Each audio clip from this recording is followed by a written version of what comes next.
And waiting for that little eye.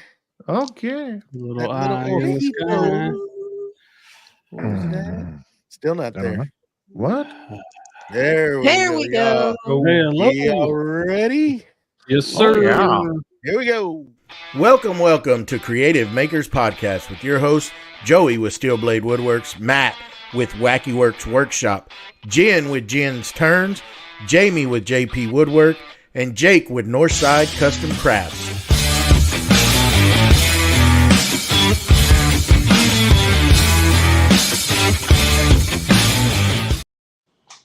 Well, welcome to Creative Makers Podcast, episode 22. I'm Joey with Steel Blade Woodworks, and today we have Joe D with JD Customs. What's going on, everybody? How's it going, Hello. bud? How you doing? I like that. You guys have all your logos on there. There you go. Hey. We try to So do, people know. So people know. People know who we are. Funny, I don't even really have an official logo yet, so we're working there. There you You're go. doing good. I guess it doesn't take a logo for people to know. Yeah. Right. Yeah, my buddy actually made that for me when I was having like a giveaway and I had no logo on my page whatsoever. And he's like, dude, I need to put something on this giveaway page that you're going to post. So we just made something up real quick, and that's where that came from. That's cool. I dig it. It looks cool. Yeah. Looks cool. Well, all right, so we're going to start it off, and the way we usually start it off is we want you to give us a little background run of how you got started in the maker community and what you do. All right, so I guess my story is probably pretty typical to a good amount of other people's.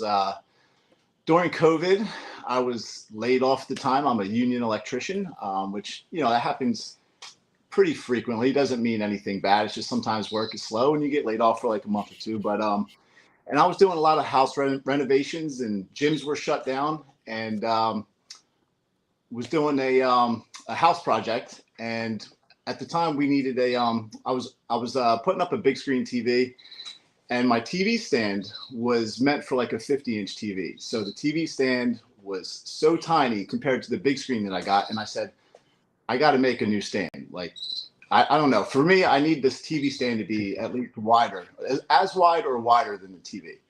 So, so I started looking up TV stands, and they're all like $1,000, like $1,500, and there was no way I was spending that much on right after I just bought the TV. So I said, you know what?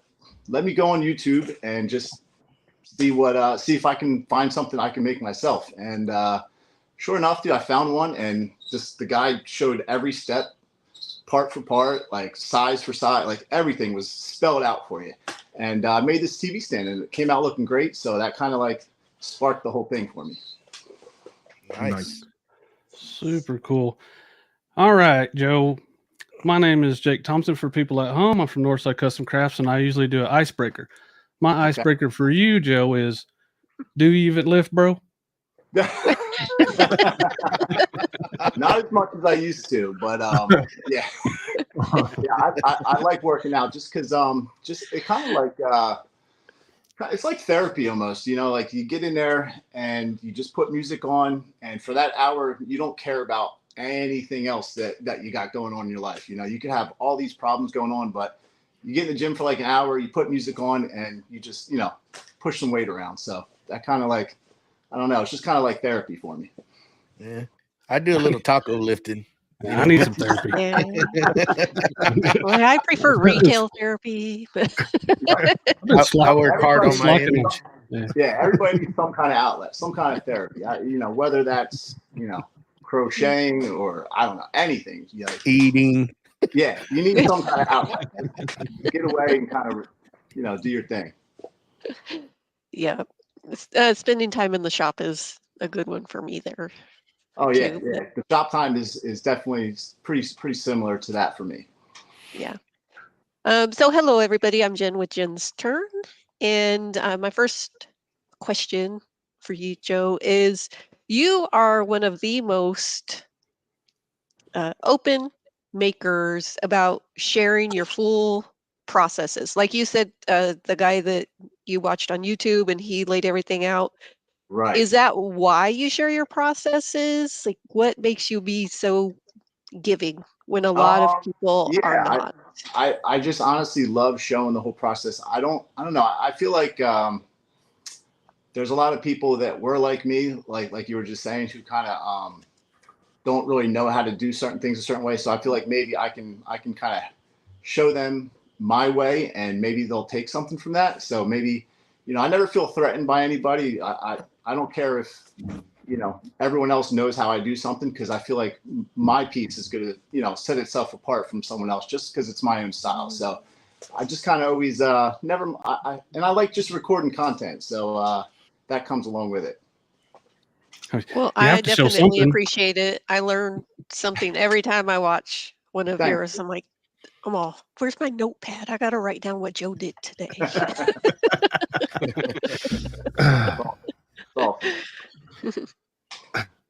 Hey, Joe, I'm Matt with Wacky Works.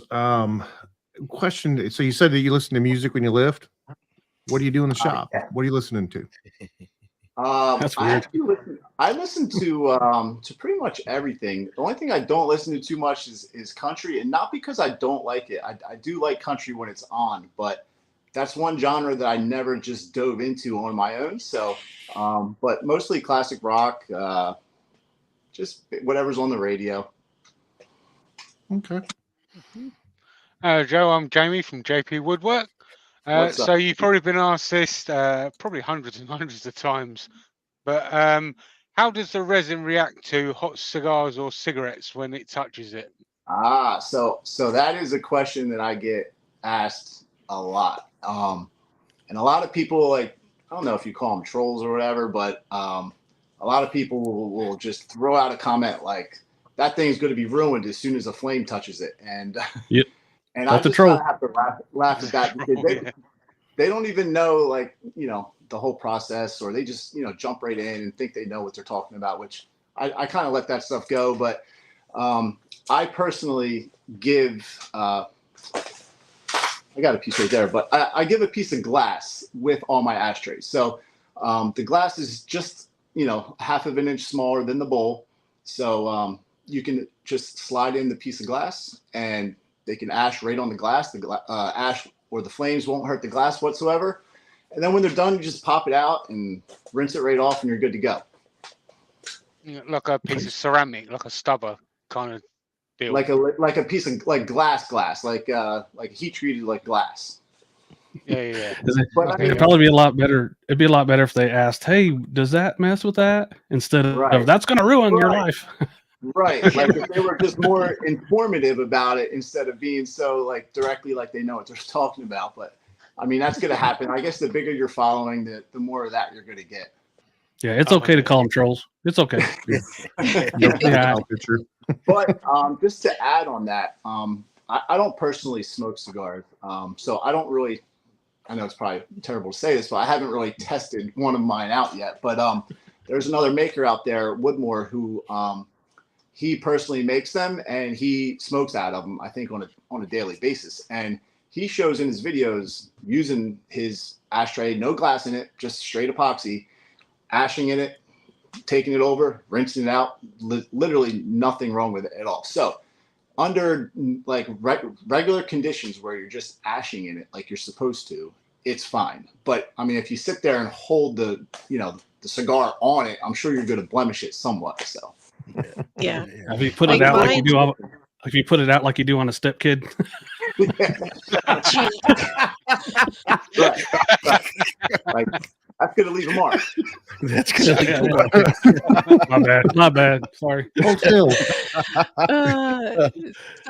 like on mine so far, I've put, which I think I got this from you too. You put a knob in the middle. Yeah. And so I made one for my boss, and I put the knob in the middle, and I laser engraved my logo on the knob. Oh, nice. And so I told him, just use the knob to stub your cigar out. Perfect. Yeah. And then just the ash is getting in the resin, and just rinse it out. and dry it perfect. with a soft cloth, and you're good to go. And he hasn't had any problems with it. Yeah, I So, mean that's double use right there. It's a handle, and it's Yeah. you can use it There you to, go. like you said, put it out. There you go. There so you go. Mhm. So, But the one okay, thing go with the ahead. knob, though, I can't add the glass with that. So Right. that's actually a perfect thing for me to tell people that do want the knob that they can do. I never really thought of that. So I'm learning from you tonight. Yay. There you go. So you seem to be extremely busy, and a lot of us go through this, and I kind of like to know from another one's perspective, how do you balance having a job and your family and trying to put this content out and stay relevant out here in the Right. maker community? How do you do Yeah. that? Same. Just recently, I went through a little tough time with that because my day job as an electrician, like I said, had me working 12-hour days. So I go to the gym in the morning. So I was getting up 3:45 in the morning, going to work by 7, coming home by 7. And after that, I mean, you're pretty much done, but I still had a couple custom orders I was working on. And I would try and get a little bit done and then try and be a dad. I got a 8-year-old son at home. So, and then you're just whooped. So it's tough. Luckily the woodworking for me isn't my bread and butter. It's not like, it doesn't pay my bills. So I'm extremely open with my clients, and I'm like, I'll do this for you, but it's going to be under, my time frame. So they're very understanding, luckily. So you just got to try and balance it as best you can. So you started doing stuff for the house, but what got you started doing epoxy? That's a good question. Thank you. I think honestly, just browsing Instagram, I guess, and seeing some of the original people, bigger names, doing pours, and just kind of wanting to try it out one day. I just remember buying my first kit, just saying, I just want to try that out. I mean, I'm sure I wasted the whole first kit, a 3-gallon kit, stuff overheating, going exotherm, and the cup smoking. Like, I remember doing all that at first. You learned it all. I learned it all. Yeah. All firsthand too. I mean, that's another thing like that. I don't know. Something with the industry bothers me a little bit when so many people message you and ask you so many questions. Like, I don't know. Like, I did a lot of research on my own. I did a lot of trial and error on my own because I was so generally interested in this stuff and I was having so much fun doing it. There were a few bigger names out there that I was probably bothering and pestering with questions, like Ahanui Artisans, John over there when he was still doing it. Yeah. And there were some makers out there that I would ask some questions, but I wouldn't ask them like the real like general basic stuff that you can find out just by trying on your own. You know what I mean? So Yeah.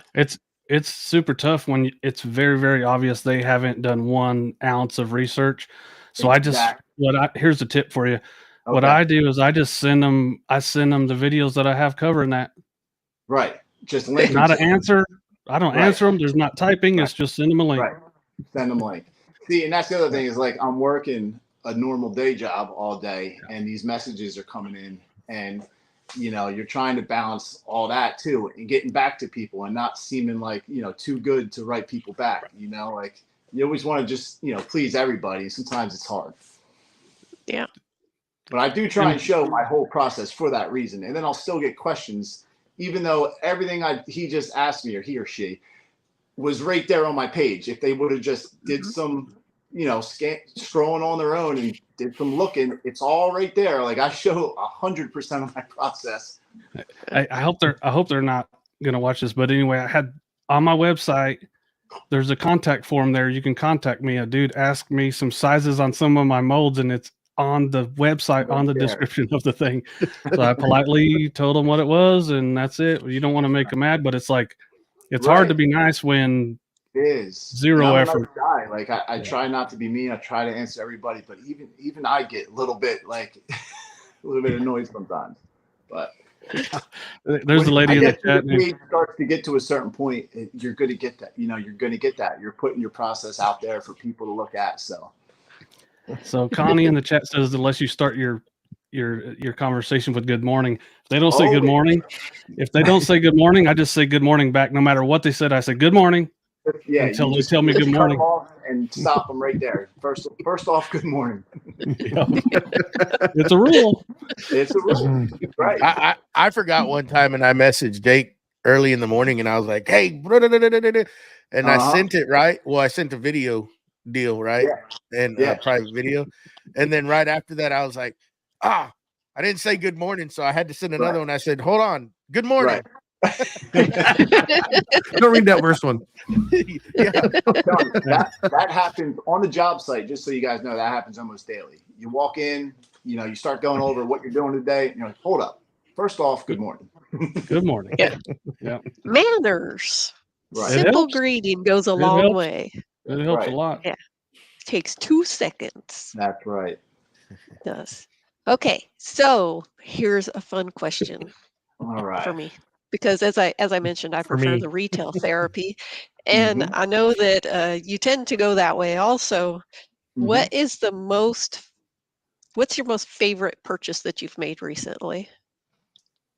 My most favorite purchase. Let me see. All right. Is it something that I've used and that I actually love, or is it something that I bought? Wait, I don't know how to answer. Hold on. I have 2 things. I go 2 ways. Let's clarify this. First is my new Jetsam router, but I haven't technically used it yet. You haven't used it yet. I can't really say how much I love. I can't imagine. I'm not gonna love it. Joey can. So we'll say you're most excited about that one. I'm most excited about the new router because my router table was one of the first things that I upgraded when I moved into the shop space. So I knew that I didn't want to make some dinky little router table. I made this giant router table and did the Jetsam lift, and I have a Bosch 2.25 horsepower. So it's not a bad router. It really doesn't give me any issues, but once in a while when I go for a really big bit in there, it does bog down a little bit. So I upgraded to the Jetsam, which is 3.25 horsepower. It's got a whole extra horsepower, which on a router, that's a pretty big deal. It's a lot of power for a router, whole horsepower. So I'm really excited to get that. And it's got all this new fancy technology. It's got a fancy direct drive speed controller. So you can really dial in your RPMs, and it's got this new air intake system. So I'm super excited to get that hooked up. Yeah. Jessam, if you're listening, I could take one of those, I'm all set up for it, Just saying. Maybe do a little bit of advertisement.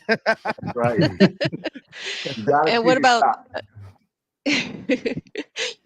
what about your favorite purchase that you've used? So my favorite purchase right now is, I got it on me right now. A company called Carved.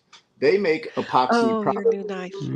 So, me being a maker myself and doing epoxy work, I like to support other companies. So this company, Carved, they make phone cases, knives, and I'm not affiliated with them by any means at all. I just saw their products and I'm like, that'd be cool to have. So it's got like a Damascus stainless steel blade. So I carry this thing on me all day at work, all day in the shop. So I'm constantly pulling it out. And when you constantly pull out something that you kind of feel like a connection with, you just look at it and you're like, that's cool. Like I make this kind of, it's kind of like an appreciation thing. And you make sure you get it back. Yeah. Don't lend that out. No.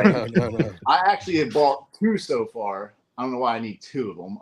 I bought a phone case, and I even bought what else did I buy? I bought a wallet. So totally invested in their products. I love it. Dude, nice. I carry plenty of pocket knives.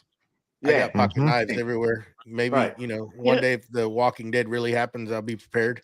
Joey has to stop and let pocket knives out. So many. It shows you're just a true tool addict. Like you just like buying nice tools. Oh, yes, it does. You got it. Yeah.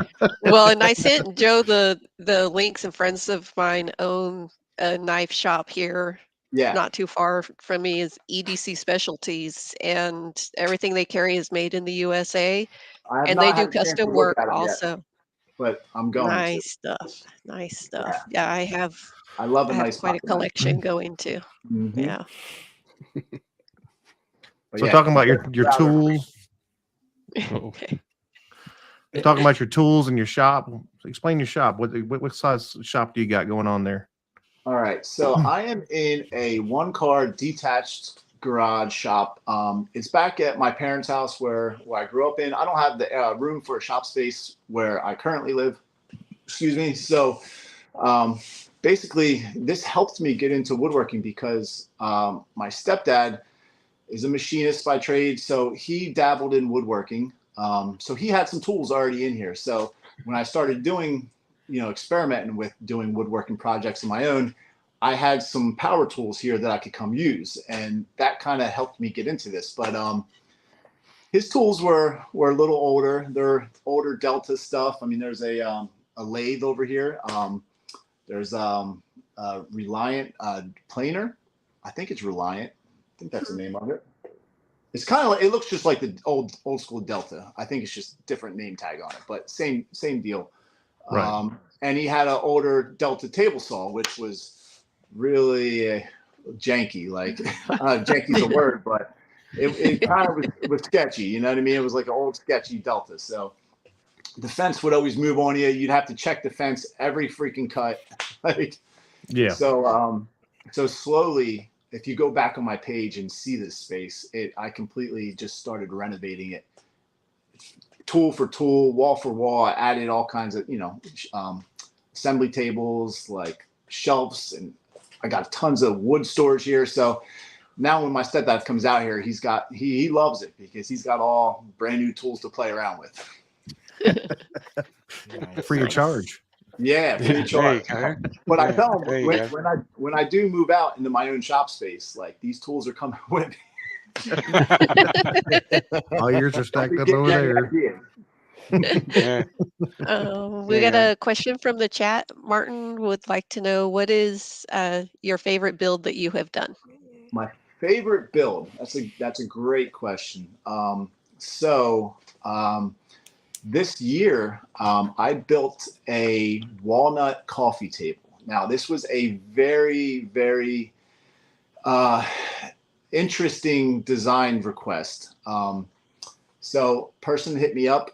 They sent me a picture, a reference, and it was a Michael Myers bodysuit inside of a table. Like the suit sits inside the table. The table has a glass top, and you see a full-size Michael Myers body in the table. So that's awesome.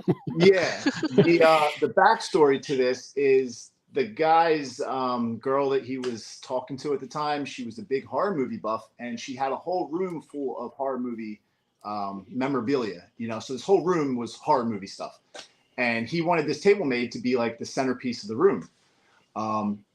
Now, I mostly do epoxy work. I do some tables, but most of my tables are kind of, in my opinion, they're really simple and basic. It's just kind of nice big slabs, some epoxy, and then metal legs bolted on.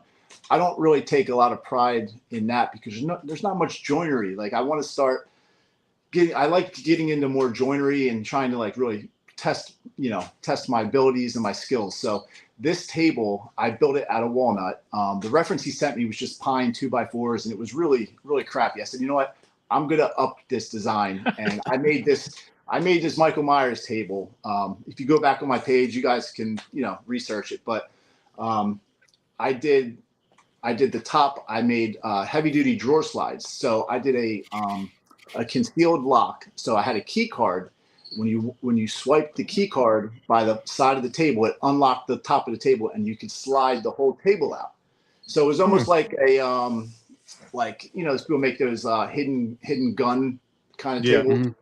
It was like that, but you unlock the table, you slide the top out, and you can get to the bodysuit. This way, you can lay the suit in there and do whatever you gotta do. But I got to break out. I bought a Festool domino joiner for that. So have it.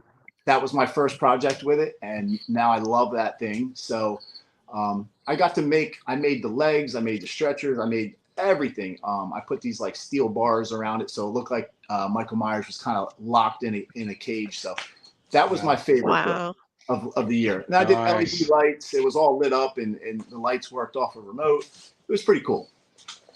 What's really funny is when you said Michael Myers, I was glad they sent you a picture because I was thinking of, Austin Powers and. Oh my God. Do you think I'm sexy, baby? Hey, that would be pretty cool too.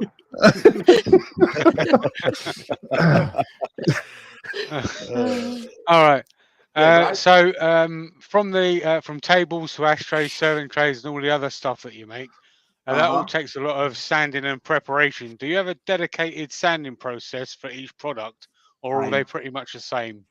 I do. So I jumped on the Merca train before I really looked into. I know Festool makes some really nice sanders, but I jumped on the Merca stuff. Merca Abrasives has really nice sandpaper. This podcast is done. It's done. We no. Jen got. Hey, I'm a Merca girl. Jenny got 3 inches taller as soon as he said that. I do love, I love Festool products. I want to start investing more into them, but the sander, I don't know. At the time when I was buying this sander, it was Festool Merca, and I kept hearing bad things about the Rotex. Not bad, but I just heard it was really aggressive and it wasn't really a good all-around sander. Great sander for taking off material so I went with the Merca for whatever reason, and that sander literally does everything from aggressive material removing to my wet sanding. I take that wet sanding up to 4,000 grit, and then I do polishing with a actual Milwaukee battery polisher. So I do everything with the Merca. I do. Cool. Gotta love Merca. Yeah. Merca. Yeah. Merca. And then I also Merca, not America. I also got the square one, so that one's nice because it gets into corners and stuff, right? Yeah. Yeah, I haven't bought that one yet. Yeah, it's one of those things when you get the money, it's a nice thing to have. It's hard to justify it. If you're not, you don't have a need for it all the time. But being tool addicts, we want it all. Yeah, of course. Right. Yeah. So I see you got some. Sorry. So I see you got some Bridge City hand planes behind you over there on the wall, huh? Do. Yeah. I've wanted to get more into that, because I own some cheap ones. I don't have anything to brag about, but those are some beautiful tools back there. They are. They're like pieces of art. Oh yeah. How do you like them? Are they what they are? Like, a lot of people talk real good. Somebody that actually uses them, do you like them? Do they function right? Is it worth the purchase? So I'm going to be flat out honest with you. I don't do a lot of hand tool work yet. I have them all with intentions to get into it more, but I wouldn't be the one to really give you a strong review on what it is versus, say, like a Lehigh Valley or like another, Lee Nielsen. Right. Like, I don't have that experience to really tell you guys. I'm not going to sit here and say, oh, they're the best things ever. I don't have that experience yet. So that's actually one of the things I inspired to get into more as my builds, go down the line. But of course, maybe I like having everything for that time where I do need it. So I use it here and there, just not enough to really give that review out. It's just some good eye candy, though. Good eye candy. Yeah, it is. Right. Yeah, it is. Yeah. I think there's something you can. Like, at one point when I get into it, it's nice to have, something that's going to hold up and do the job. Yeah. There's something I think that you can give us a review on. Okay. It's your planer upgrade. The helical head. Can you tell us about that? Like, me, myself, I've looked at it and I go, should I do the upgrade or buy like a new one that's like a 15-inch one with a helical head, or like I keep on going back and forth. So I haven't done anything yet. So you might be deciding my next, what's in my tool cart. Or I got the perfect answer for this, right? this is how I kind of justified it in my head. It all depends how much you're actually using it, right? Like if it's worth it or not. I looked at it at a cost thing. So a pack of the straight knives for the DeWalt planer, I think they cost $60, right? Yep. Yeah, about that. Somewhere around there. Yeah. Right. We all know. Yeah. I think it was $60. So if you do the math, right, and you break it down to what that cost per edge, so it's a pack of 3, so 65 by 3 is 20, and they're double-sided blades, so it's about $10 per edge. The carbides are 4-sided, and when you buy the pack of them, that gives you however many are in there. I forget exactly how many. I broke that cost value down, and it came out to $1 per edge. So every time you go to replace that knife, say it's dull, that's $10 per blade. So the helical heads are only $1 per edge. So the cost value is night and day difference. I was buying like 4 or 5 packs a year on the other ones. Okay. So times that by $60, that's $240 a year on blades. I installed the helical head carbide literally over a year ago, probably almost 2 years now. I'm still on the first side of the 4-sided blade. So I haven't rotated those once in a year, and they're 4-sided. So that factory head is going to last me 4 years plus before I have to buy new blades. So cost, when you break it down cost wise, it was a no-brainer. The thing is going to pay for itself within the first year or two. Yeah. Yeah. I mean, So but like I said, it depends how much you're using it. You know, if you're only going through a pack of blades a year, I don't know, is that cost worth it to you? But there are a couple other factors. I will say it's quieter. I'm sure you've read the decibels are super quiet. So if you're in a workspace where quiet, the loud annoying planer noise bothers people, that's definitely a lot quieter. And the finish, it's so smooth. Like the epoxy does not chip the epoxy whatsoever. You have to use the slower feed rate on the DeWalt. The DeWalt has 2 speed settings. Adjusts how fast the workpiece gets fed through. So the faster setting, it will leave some chips. So if you put it on the slower setting, 0 chip out whatsoever, and barely any sanding, and you're good. So like the second part of this is obviously you had to do a conversion, and obviously you're mechanically inclined. Like I wouldn't be worried about it, but like the average person, would it be a problem for them to do that themselves? Right. So 2 things on that. One, there are 2 cutter heads that you can buy. One is the OEM size. That means it's the exact size as the factory one.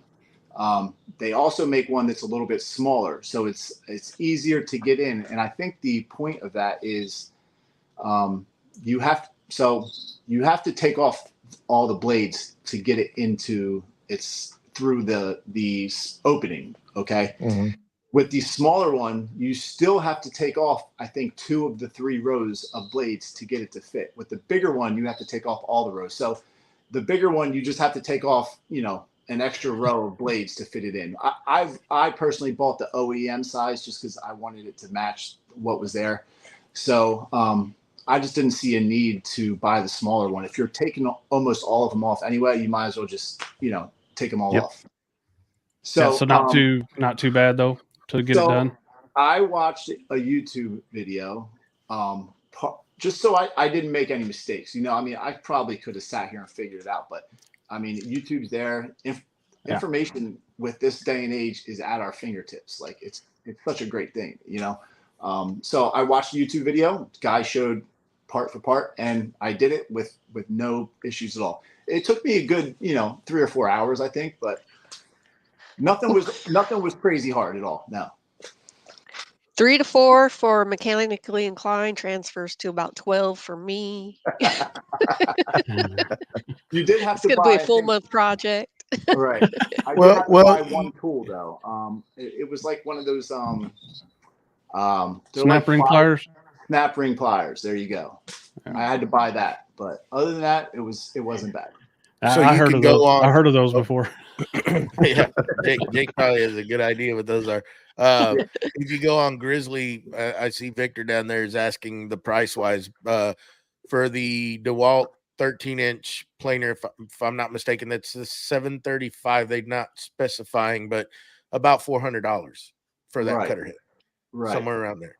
So really breaking it down, the cost wise you did, it really makes sense, and it's you know, I mean, I was not that- spending $250 a year on blades and the straight blades. I mean, they I don't know, they left such a crappy finish. They're nice when you first change them out, but they And that's dull part out of my so quick, especially with part the of my problem is, sorry, I'd probably use it more if I had the better blades. Like I find Right. ways to not use it because it's crap. Right. So with you doing those blanks, I would 100% say just do it. Yeah. Oh, I guess it'll go in the cart. 3D printer first. It's one of my favorite upgrades. On the top 3 of upgrades in this small shop, I say my router table has always been my favorite. Second would be either the cutter head or the bandsaw. The bandsaw is such a joy to have. So many things to do with this large. So many people don't get it because the price scares them, but having a full-size bandsaw is so key in a small shop. Resawing lumber in half is the number one thing. You know, instead of where I was sending stuff through the planer to plane it down to the size that I needed, I could resaw that. Now I could use that material for another project instead of planing it off and throwing it out. I would specifically pour my epoxy.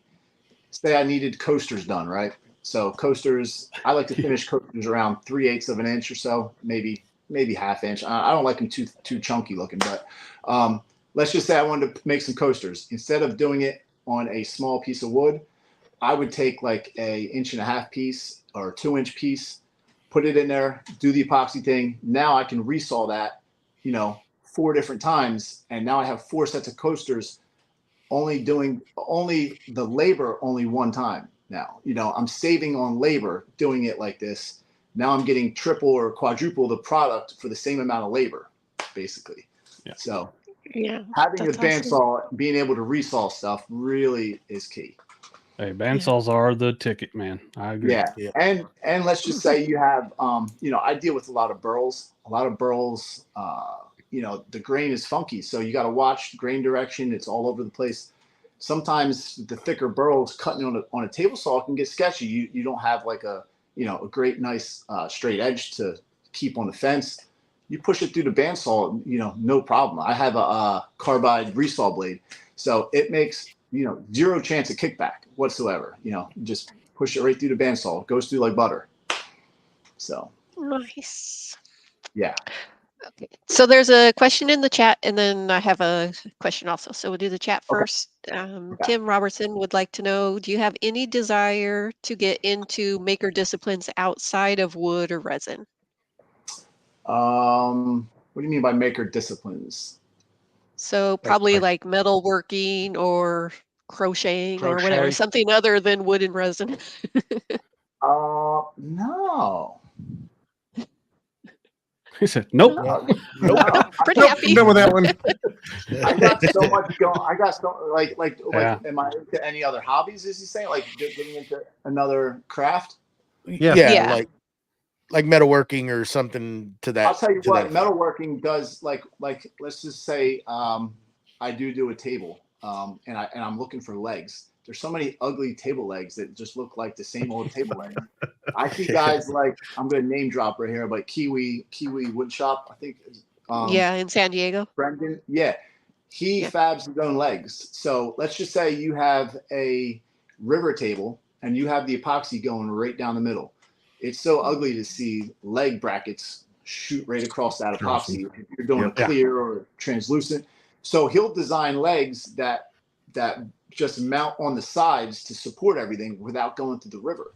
So, trying to find something you like in that type of a category, the options aren't always there. You're stuck searching for something and being picky. And if you could just fab it up yourself, that would be awesome. So I would love to learn how to weld. And at my shop, my electrical shop that I work for, they do have a welder there. So it's there. I just got to find some time to go start playing around with it. Yeah, it's I fun gotta- though when you. That time's out of control, isn't it? Yeah. You can always find a way to get more of it, you know? Yeah. Yeah. I got a really cool set. They're bench legs, but they have different Mounting. unique designs. This site's called Flowy Line Designs. yeah. Have you heard of them? I have. Yep. I really like some of their stuff. Yeah, I haven't personally used any, but I know a couple makers that I follow that use them, and they do have one of a kind looks. You can always tell when you see something. Yeah. You're like, I bet you look right away for the tag. You're like, yeah, that's Flowy Line. Yeah, it's Yeah. Flowy Oh, Line. Yeah. Yeah. So my question is, this week you posted your son was pouring some resin with you. Does he Right. like to go out in the shop with you too and learn the tools and the woodworking, or is he just starting to get interested in kind of what you're doing? And So as a little kid, he was glued to me. No matter what I did around the house, he had his little tool belt on and followed me around with plastic screwdrivers. I loved it. But since my shop isn't at my house, I actually have to drive here to the shop. He doesn't really come with me and get involved too much in the shop. But when I'm around the house doing stuff in the basement, he's always right there wanting to learn. So I love that part of it. Hopefully once I do upgrade to the next shop space, he'll be out there all the time. I picture us just making stuff. Hey Dad, let's make that. Just go right out to the shop and make it. Yeah. Which is probably why a lot of people have saw stops with kids because they're so much safer. I got a question though. Does he say bro yet? No, he doesn't. Oh, he does. He does. He's at that age where it's like Fortnite and gaming with his friends and his buddies. So he's definitely broing right now. yeah. But he's not like too cool for me yet. So I'm still like, a walking superhero film. Yeah. Enjoy it while it lasts. Exactly. I know. Once it goes, it goes. I know. So inspiration. Where do you get all your inspiration for doing your pieces? Do you just Instagram? Instagram, definitely. Yeah. Mm-hmm. There's a couple makers that I've always been inspired by. John Mahoney Woodwork. Me and him, he's the first maker that really reached out to me, and we personally hung out together, came to my shop. We made some stuff together. We met up multiple times. We went to a couple, there's a local wood place by me that always has like slab sales and stuff. We meet up, and he's just been a great guy that I never would have met if I didn't get into this community. So Mahoney's a big inspiration to me. There's a number of guys that I like to draw inspiration from. Awesome. His boxes are crazy. Yeah. There you go. Yeah. All right. So quick true story. So I was scrolling through your Instagrams, and I saw a picture of what I assumed was you holding a great big piece of burl. Turns out it was your dog.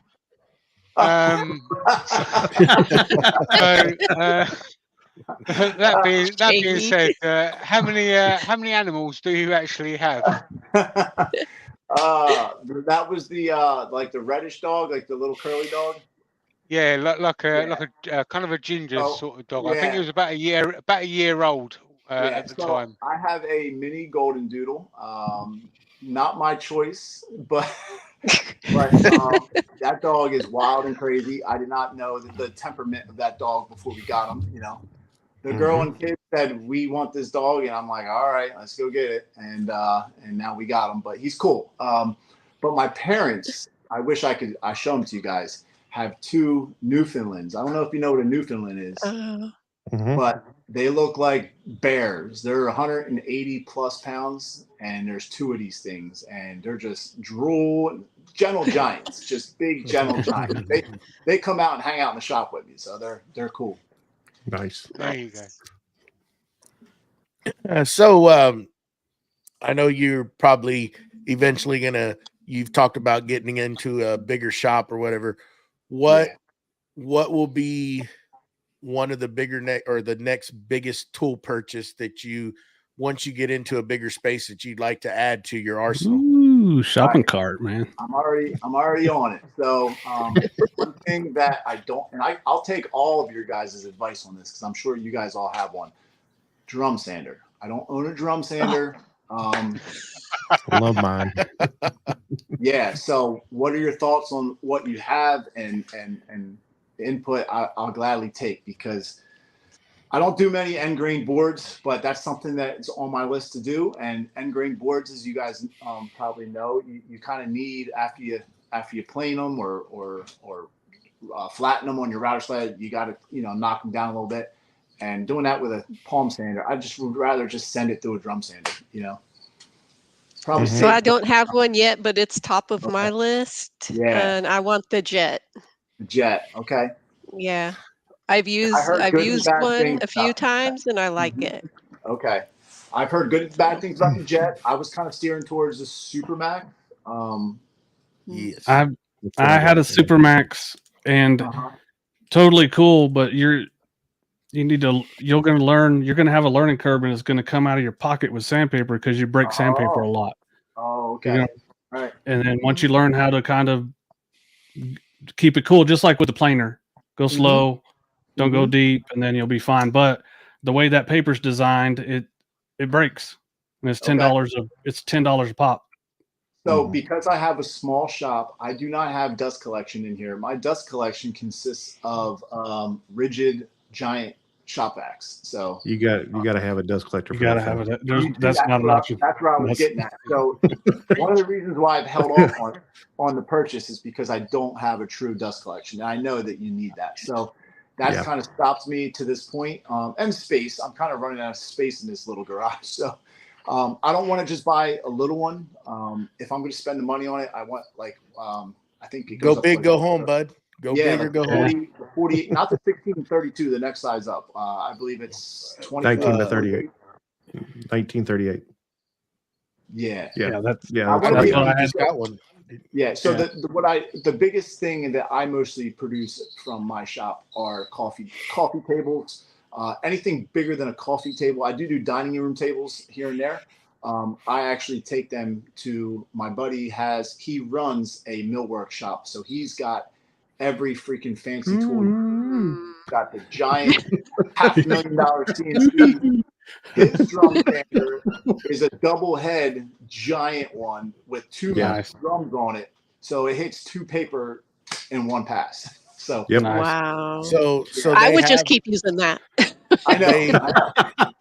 Laguna has there whenever I want. I just try not to be that guy who always goes over. Hey, can I come use it again? So show up with donuts. Yeah. Oh yeah. I always bring something.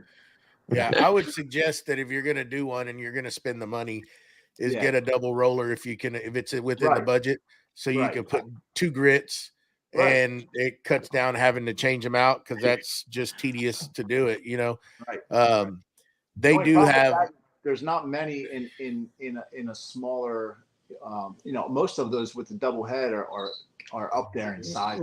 Well, I think if don't quote me on this, but if I'm not mistaken, Laguna has a double roller one. Okay. Right. So if you're going to be paying for a Supermax price and stuff like that, I think you can save a little more and get that. Just a little bit more, and you can get one of those, right? And that's going to help out a lot from changing out sandpaper. Yeah. So the biggest piece that I see myself pushing out of this shop is just a coffee table, which my biggest coffee table mold is an Ahanui mold. It's 24 wide by 48. So the biggest I got to do wide it would be like 24. But here's the but. When you get that bigger shop, big old butt, things we're gonna go bigger. So you gotta get that bigger one. I'm just throwing that out there. I just real quick. Some of them, I see people running them through and they hang out. And then what? Then you got to flip it and pass it through again. I see that not being so Like, I don't want to do that. I'd rather just I didn't- one pass. Yeah, I didn't like that. I didn't like that at all. Right. But- I just feel like that's a recipe for things to kind of like not be as perfect. Yeah, as you I think want it's going to it be to be. even, but it's not going to. And they have a No, little tilt right. thing on there. They make it sound all cool, but when you try it in real life, it don't work. Right. Works on YouTube when you watch the guy doing it, but then you get home and you can't figure it the heck out. I think I will think tell like, you this. I will tell you this too, like the dust collection part of it. I put mine together and I was like, man, I'll just run a board through it real quick before I hook all the pipes up and stuff. I ran one little board through it. It ruined it went everywhere, man. I was like, there's no way that you can, like, I'll just get dust collection later. That's not happening. That ain't gonna happen. No, that's and I spend money on tools. Like Jen probably I buy stuff all the time. So I could have easily pulled the trigger on one, but I don't want to do it until I have the proper setup. Mm-hmm. I'd like to get one. I barely have enough room for a palm sander. You know what? I seen one guy who makes outstanding looking end grain boards, and his process has me thinking. He uses a router sled to flatten, and then he uses a belt sander, and I guess he just stays pays a very close attention to overlapping his half laps or whatever he does, but his glue ups look really tight and really good, and he doesn't use a drum sander. I've watched. I tell you what, Wow. if you're going to be using a belt sander, you got to be good, because man, you can dig in with that thing. I've never had luck with one.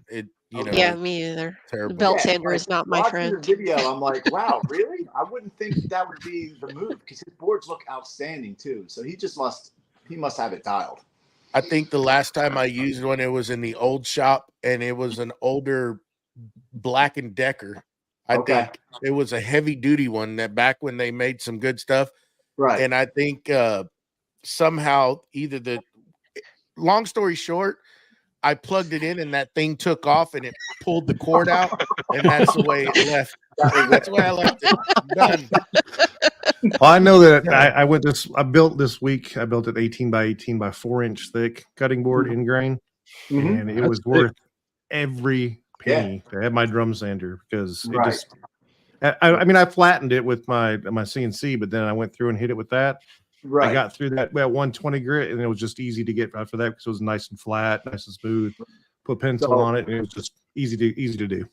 So my sister has been begging me for a end grain board, and I've been holding off because I'm like, well, maybe I'll buy that drum sander. I'm trying to justify buying it for one board. Yeah. But that's one of those tools, like, once you have it, it's probably, you're like, why the heck didn't I buy this sooner? Like, yeah. Which it was funny, because I was talking to Joey, and I said I was sitting there sanding like crazy on this thing, and then I run, I got a drum sander. Yeah. Oh yeah, like yeah. Oh yeah. What are you doing? That it's that old age. How, do any of you guys have the shaper? Jenny. Jen? I just got the new toy in the mail today. I just got it in the mail. What's that?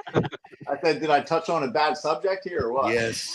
Yes. Before the show. Yeah, she was So bragging I was about just, it. yeah, right before we started the show, I literally just got it in the mail today, and apparently Joey had ordered one too, but he hasn't got his yet. So I was taking it out, testing it. It is super cool. You don't have to have a shaper to use the new trace. But I do love the shaper. I do have it. And yeah, I can't see myself getting a CNC with my small shop. So that's something I kind of like thought about. It doesn't. That's why I got it. Yeah, it doesn't I understand it doesn't replace a CNC. You're still going to have need for both if that's something that you're doing. But I feel like that could definitely help out doing certain templates that I want to make, and I don't have a way to print them out. Like that could be a perfect way to do it.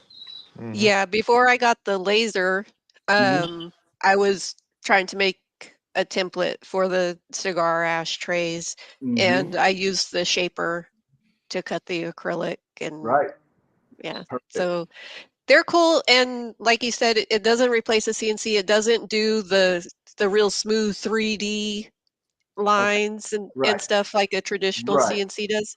But Right. when I got it, I didn't have the space for a flatbed CNC, Right. and the shaper can go anywhere. You Yep. know, if I want to put it out in the driveway, That's I right. can make something as big as the driveway. You Right. know, it just Yeah. or as And small when you're not as using it, the it corner. goes on a shelf. It's not Exactly. taking up real estate in a small shop. Yeah, it's very, very versatile. And Yeah. they're adding technology to it all the time. They All have the time. Yeah. It seems like they really listen to customer feedback and are yeah, upgrading. And you gotta love a company that listens to what people, constantly yeah. innovating their design. Y'all one of my- y'all go ahead. Sorry. No, you're good. Go ahead.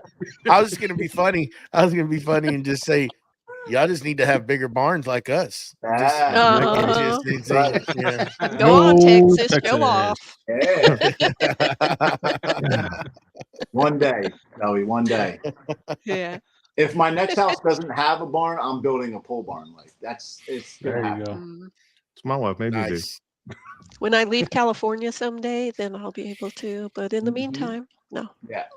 So one thing about the you were talking about your template for the ashtrays. That's also a Mhm. question I get asked a lot.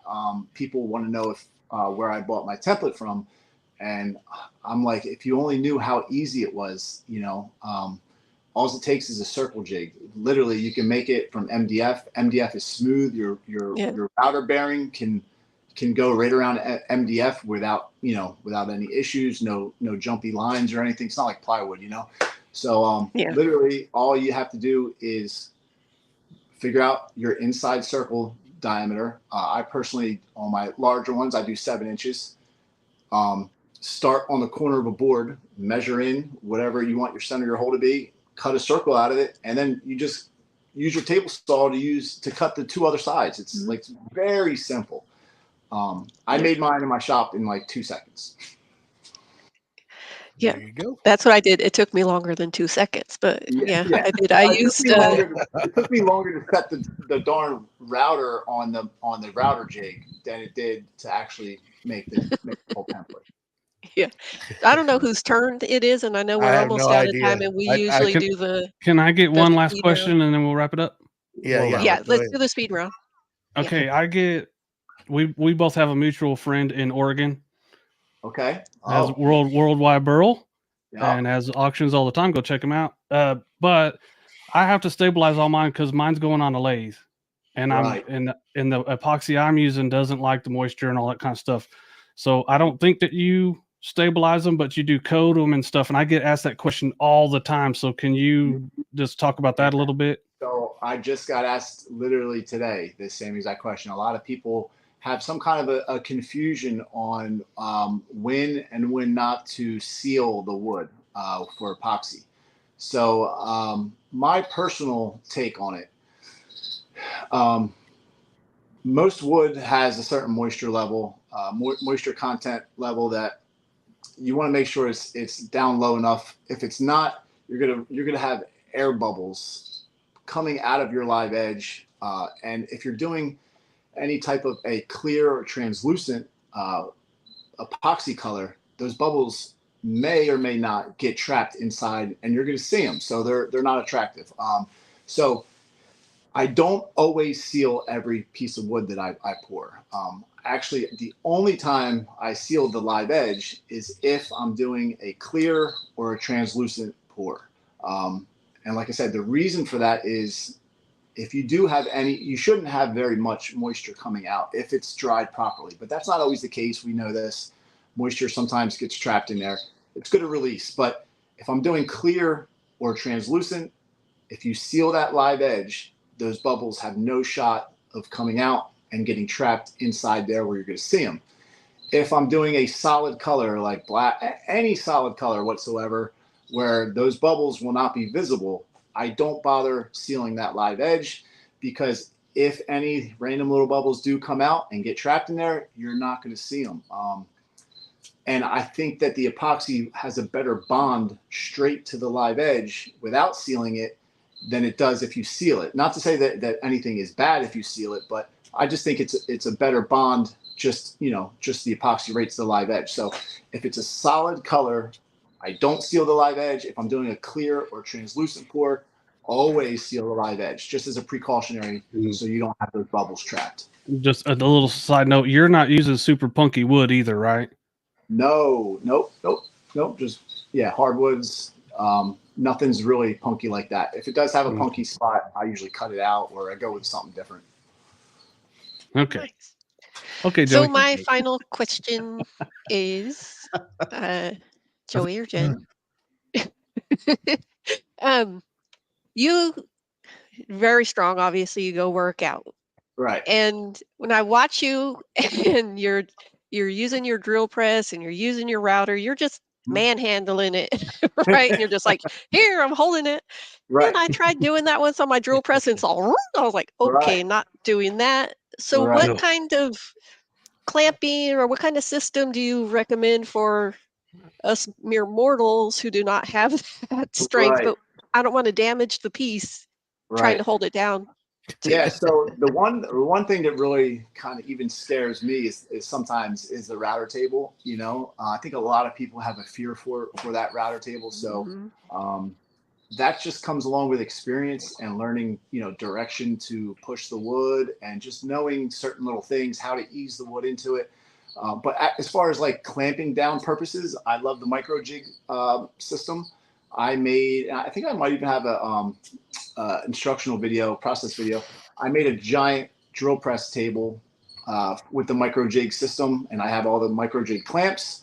I made a micro jig crosscut sled. I made a micro jig straight edge. So all my stuff is micro jig. This way it's easier. I have a bunch of the clamps, and I could use those jigs on my table saw. I can use them on my bandsaw. I can use them on my drill press. It's just so versatile, that system. I love it. Nice. Cool. So do we want to keep on going or we just wrap it up? Go ahead. Wrap it up. Okay. So here's your chance, Mr. Joe. If you want to give yourself a shout out, let us know what you got coming up in the shop, what you got coming up in the future, and Sure. We'll wrap this up. All right. So basically, now that I'm back to regular human being hours, I'm only doing 8-hour days now instead of 12. I've been posting a lot more, so my content's been kind of getting back to how it used to be, which feels good. Stuff coming up. I have a guy at work. His father, he gave me a bunch of beams from his father's barn that he wants to make into a table, like a sentimental type table. So he got me old floorboards and beams from this barn, and he said, just do something with it. So at some point, I got to get on that. I'm actually going to make a bed for my own house. So I'm excited for that because I'm going to do some kind of like castle joints, where Nice. Yeah, where the legs kind of lock into each other like half laps, and then right into the castle joint on the posts, Sweet. So I got to make my own bed frame, and get this Jessam router motor hooked up. Yeah, There you go. There you go. Yeah, can't wait to see that. Cool. I haven't seen too many people with that up and running yet. No, I haven't seen a whole lot. I'm surprised. Like I feel like not many people have that up and running. So again, if they'd send me one, I'd really, really put it out there for them. But throwing that out there. That's right. Jessam, Okay, Jenny. Hey, everybody. Joe, thank you so much for joining us. Really enjoyed speaking with you. And as far as upcoming, I am just trying to crank projects out, getting ready for the holiday markets, shopping sprees for other people. Superstar Festival. Superstar festivals. There you go. Yeah, here you go. Matt. Oh, hold on. There you go. Finished up with. Hold on 1 second. Hold on. Okay, here I am. So I got the cutting boards done, got the vacuum table done. I got to do a few more shots on it to get the video out, and that's where I'm at right now. How big's the vacuum table? Vacuum table is a 4 foot by 3 foot for my CNC. Oh, that's cool. Yeah. Here we go. Jamie Page. So I've just started turning today the hybrid blanks that I'd done a few days or over a week ago now, because it takes a week for it to cure. So I've got another one I'm going to start tomorrow. And then I'm going to do some other stuff after that. So, yeah. Awesome. There you go. We got some new electronic stuff for the show, Saturday Morning Cartoons, that show that Jamie lets me do with him. Every Saturday, we're going to do some giveaways. We're going to do some cool stuff, and we'll see you then. All right, folks. Just a quick PSA.